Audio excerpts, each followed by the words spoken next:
শয়তান প্রত্যেকটা ঘরে 5টা জায়গায় সে শেল্টার নেয়, 5টা জায়গায়।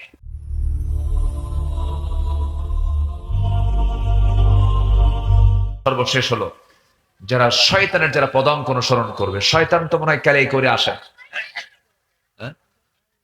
শয়তান কি কালিয়ে করে আসে? শয়তান কি এই গাজীপুর চেনে? শয়তান জান্নাতও চেনে। শয়তান কি চেনে? জান্নাতও চেনে। আমাদের আমাদের সবার আব্বাকে বলেন তো, জোরে বলেন। আল্লাহ পাক তাকে প্রথম সৃষ্টি করে কোথায় রাখছিলেন? একা থেকে আবার আরেকজনকে দিলেন, তিনি কে? হাওয়া। এই দুইজন আমাদের কে? বাবা মা, আদি পিতা আদি মাতা, আমাদের আব্বা আম্মা।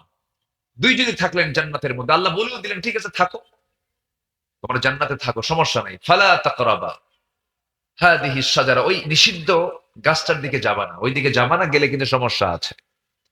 শয়তান করলো কি? জান্নাতের মধ্যে ঢুকে গেল।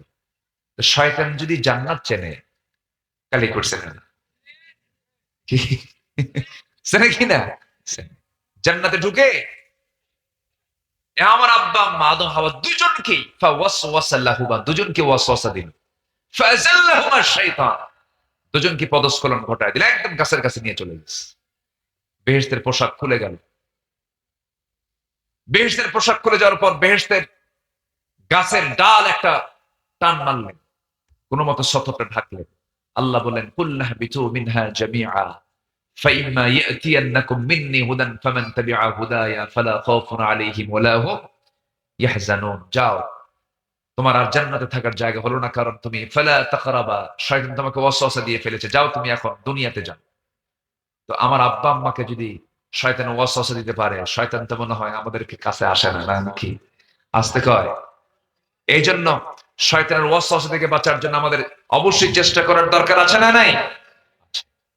আল্লাহ রাব্বুল আলামিন বলেন ইয়া আইয়ুহাল্লাযীনা আমানু দুখুলু ফিস সিলমি কাফা ওয়া লা তাত্তাবি'উ খুতুওয়াতিশ শাইতান ইন্নাহু লাকুম আদুউম মুবিন। জোরে বলুন আল্লাহু আকবার। সূরাতুল বাকারা আয়াত নাম্বার 208 আল্লাহ রাব্বুল আলামিন বলছেন ইসলামের মধ্যে পরিপূর্ণ দাখিল হয়ে যাও, কিন্তু কোন ক্রমে শয়তানের পদাঙ্ক অনুসরণ করবে না। সুদ শয়তানের কাজ, জেনা শয়তানের কাজ, মিথ্যা সাক্ষী দেওয়া শয়তানের কাজ। এ পর্যন্ত 17টা যে অপছন্দনীয় বিষয়গুলো দেখলাম, সমস্ত কাজগুলো শয়তানের কাজ। এই সমস্ত কাজগুলোকে আমরা যদি বর্জন করতে পারি, আল্লাহ রাব্বুল আলামিন বলছেন ইল্লা মান তাবা ওয়া আমানা ওয়া আমিলা সালিহান, যে ব্যক্তি তওবা করবে, ঈমান আনবে, নেক আমল করবে, আল্লাহ রাব্বুল আলামিন বলছেন আমি তাকে এমন জান্নাত দেব, সুন্দর সম্মানজনক জান্নাত আমি তাকে উপহার দেব। জোরে বলি সুবহানাল্লাহ। সবাই কি জান্নাত পেতে রাজি আছেন? নামাজ 5 ওয়াক্ত পড়বেন কারা? একটু হাত তুলে দেখেন দেখি। 5 ওয়াক্ত নামাজ। জোরে বলি ইয়া আল্লাহ, আমাদেরকে 5 ওয়াক্ত সালাত আদায় করার তৌফিক তুমি আল্লাহ দিয়া দাও। জোরে বলি আমিন। আরো জোরে আমিন, আরো জোরে আমিন। শয়তান প্রত্যেকটা ঘরে 5টা জায়গায় সে শেল্টার নেয়, 5টা জায়গায়। নাম্বার 1 হচ্ছে বিছানায়। যে বিছানাটা অগোছালো থাকে, পড়ে থাকে, শয়তান সেই বিছানায় গিয়ে আশ্রয় নেয়। এই জন্য বিছানায় গেলেই আমরা এটাকে সুন্দর করে ঝাড় দিয়ে, এটাকে সুন্দর করে পরিষ্কার করে পরে বিছানায় আমরা ইন করব। নাম্বার 2 হলো অগোছালো কাপড় চোপড়। আছে না কিছু কিছু ফ্যামিলি আছেন এরকম, আছে না? অগোছালো কাপড় চোপড় যেখানে থাকবে, জঙ্গল করে রাখবে, সেখানে শয়তান গিয়ে শেল্টার নেয়। নাম্বার 3 হলো আগুন। নাম্বার 3 কি? আগুন। আগুনটা যখন তুমি ঘুমাবে, আগুনটা নিভায়া রাখবে। বলেছেন মুহাম্মদ সাল্লাল্লাহু আলাইহি ওয়াসাল্লাম, এই পেঁয়াজ কে লাগায় দেয়?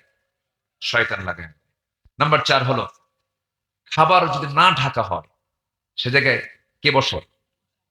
শয়তান বসে। বলেন বলেন, শয়তান বসে। এজন্য খাবারগুলোকে আমরা ঢাকবো। জোরে বলি ইনশাআল্লাহ।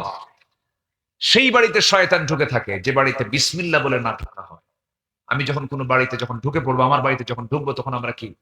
ওয়াতুসাল্লিমু আলা আহলিহা, সালাম দিবা, বিসমিল্লাহ বলে ঢুকবা। শয়তান ওই জায়গায় কোনো চান্স পাবে না। আরেকটা হচ্ছে বাথরুম, টয়লেট। আপনি ওটা বেডরুম হোক আর অ্যাটাচড হোক, যেটাই হোক না কেন, ওটা টয়লেটই। ওই জায়গায় কে থাকে? যখন ঢুকবো আমরা, তখন আমরা কি বলবো? আল্লাহুম্মা ইন্নী আউযু বিকা মিনাল খুবুসি ওয়াল খাবাইথ। এই দোয়াটা পড়ে ঢুকলে ব্যাস শয়তানের ওয়াসওয়াসা থেকে আমরা বাঁচবো। আসুন শয়তান থেকে আমরা বাঁচি, ওয়াসওয়াসা থেকে আমরা বাঁচি, নিজের জীবনকে উন্নত করি। আজকের দিনের চাইতে কালকের এই দিনের ইবাদতটা যেন বেশি হয়। আজকের সুন্নতের চাইতে কালকের সুন্নতের পরিমাণটা যেন বেশি হয়। আজকের দিনের চাইতে আগামীকালের ঈমানটা যেন আমার মজবুত হয়ে যায়। এই তৌফিক কামনা করছি। আল্লাহ পাক সেই তৌফিক সবাইকে দান করুন। জোরে বলি আল্লাহ।